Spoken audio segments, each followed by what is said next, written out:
Welcome to Penrose Learning, where we make understanding easy. In this video, I will explain how to claim zero on your W-4. First, let's understand the W-4 form. It helps your employer withhold the correct amount of federal income tax from your pay. When you claim zero, it means you're asking your employer to withhold the maximum amount of tax possible from each paycheck.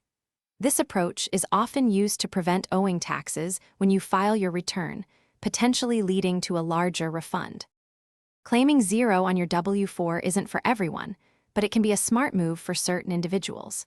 If you work multiple jobs, or if you and your spouse both work, claiming zero can help prevent underwithholding.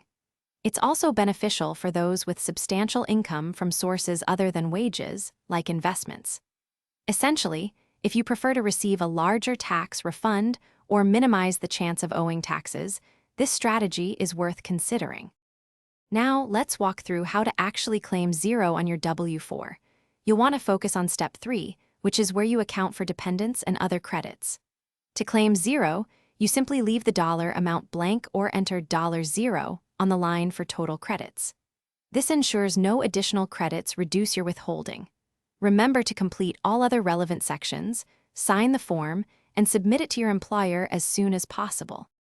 It's crucial to regularly review your W-4, especially if your financial situation changes, such as getting married, having a child, or changing jobs.